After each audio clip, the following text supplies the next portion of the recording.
Welcome to NobleNest Veterinary, where every heartbeat matters and every story begins with love. There's a kind of silence that doesn't feel empty. It feels like memory, like grief trying to speak without words. That's the silence I lived in until a stray dog started digging beneath my porch. There's a kind of silence that isn't quiet at all. It hums like static inside your bones. That's what the mornings sound like here now. The kettle screams, but I let it go cold. The porch light flickers against a graying sky, and somewhere just beyond the railing, the leaves crackle with the early breath of autumn. I sit with a cup of untouched tea, watching the world resist waking up. It's been 2 years since I lost Emily. My daughter, my world. The house hasn't made sense since. It's just a shell of routines and dusty keepsakes. Ballet shoes, half-finished paintings, a birthday card still taped to the fridge. I'd retired early from teaching art at the middle school. People said it was time to heal. But no one tells you that healing isn't time-bound. It's a shape you don't recognize in the mirror, a loneliness that climbs into bed with you. That was the morning I first saw him.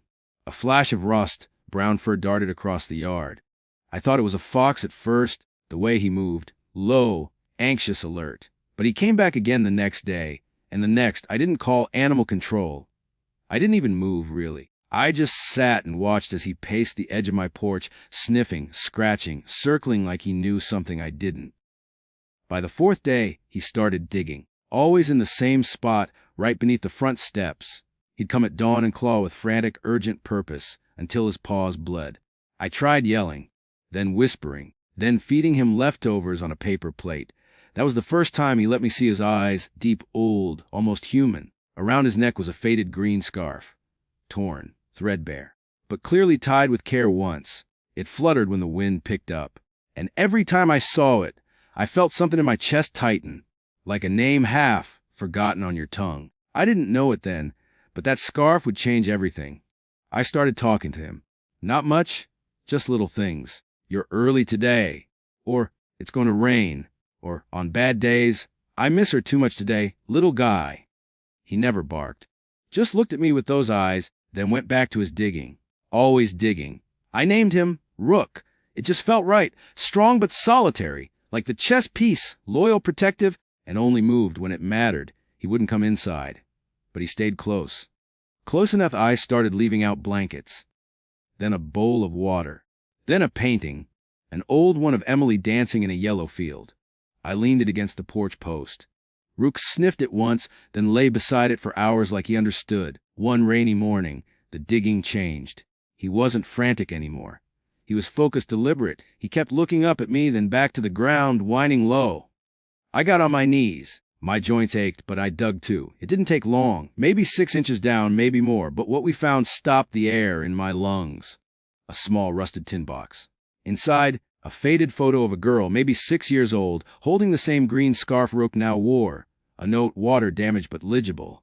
To whoever finds this, his name is Marley. He saved me once. Please take care of him if I can't. There was a date. 3 years ago. My hands trembled. The scarf, the digging, the way Rook, Marley, had protected that spot like it was sacred ground. I held the box to my chest and sobbed in a way I hadn't let myself in years. It felt like a dam breaking. It was a few days later when I finally called the local precinct, not to report Marley, but to ask if anyone had ever looked into a missing child case matching that photo. They came quietly.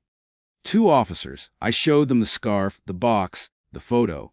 They crouched beside Marley as he lay still, his head resting on my boot. One of the officers, young, early 30s, stared at the picture like it had burned into his soul. Then he whispered, "We've seen her before."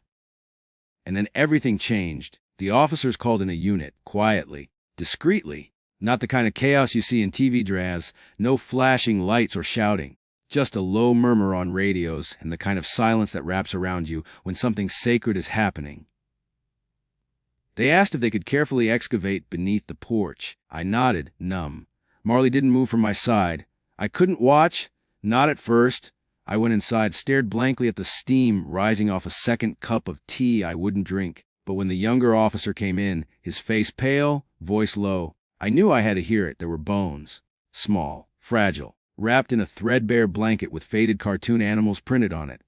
Beside them, A tiny stuffed bear missing an eye. Marley had been guarding that place for years. The child in the photo had never made it out. They identified her. Her name was Lily. She'd gone missing from the next town over. A custody battle gone wrong. Her mother had left with her, fleeing abuse. But something had happened, something no one ever pieced together until now. They believed she died that winter. Maybe sickness, maybe starvation, maybe something worse. But what haunted everyone was that Marley had stayed. All this time. A loyal companion to a little girl whose final wish was that someone would love the dog who never left her side. The green scarf, her scarf, tied with tiny fingers. And Marley, he never left that porch. He dug not to bury her, but to remember, to keep her safe, to hold space until someone else came along who could feel the depth of that sorrow and do what he couldn't. The story spread fast. Small towns are good at that. But this time, it didn't feel like gossip. It felt like healing. People started showing up, quietly, leaving flowers by my gate. Stuffed animals. Cards. Kids came by with drawings of Marley. Teachers shared his story in class. One of my old students, now a parent herself, brought her daughter to meet him. That little girl hadn't spoken since her father died in a car crash. But when Marley rested his head in her lap and let out that low, warm sigh, she said one word. Soft. Her mom wept in my arms. A nurse from the memory care unit down the road asked if Marley could visit. She'd heard one of her patients, an old veteran who hadn't smiled in months, lit up at the story. So we went. That man didn't say a word.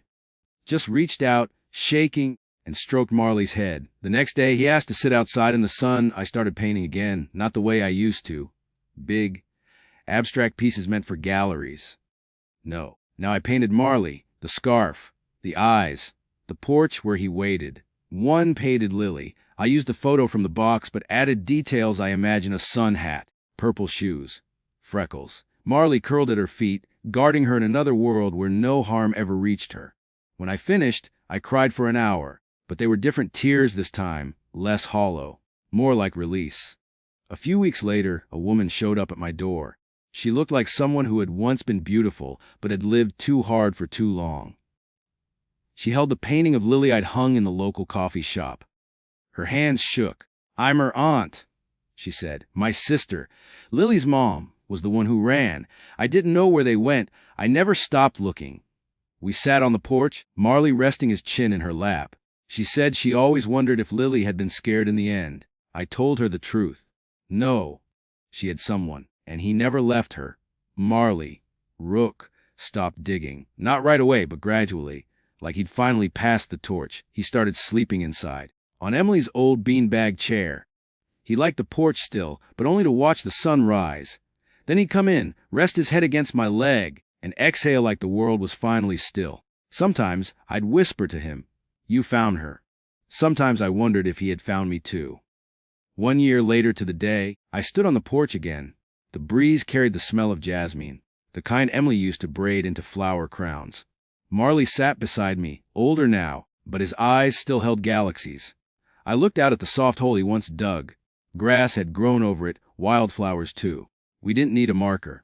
Marley had already made it sacred. I bent down, placed a small painted stone by the spot. On it just one word to stay, and I knew Marley had. He'd stayed through storms, through loss, through time. He didn't just need saving, he saved me. This morning I sat on the porch again, same spot, same chipped mug, same silence. Only now it doesn't echo, it hums. Marley lay beside me, his head resting gently against my slipper like he always did, like a child leaning into their parent without saying a word. The sunrise caught the edges of his graying fur, and for a moment I saw something eternal in him, something older than grief, stronger than time. I looked out over the yard where he once dug with such fierce devotion. The flowers have taken over now, wild, unapologetic, beautiful in their messiness, just like life after loss. And in that quiet I realized something. He didn't just guard a grave. He guarded my heart, held vigil through all the winters of my soul until I was ready to feel again. Marley never spoke, but somehow he said everything. That love doesn't vanish, that memory can be sacred ground, that even the broken-hearted still deserve a second chance. And that healing doesn't always arrive with noise. Sometimes it comes soft-footed, with muddy paws and eyes full of knowing. So I stayed there a little longer than usual today, because this was where we first met. And now, it's where we both finally learned to live again. If this story touched something in you, if it stirred an ache or opened a window, please consider this. There are animals out there right now waiting, not just for shelter, but for a heart like yours. Support your local rescues. Share this story. Let love find its way home again. Because sometimes the ones we rescue are the ones who rescue us.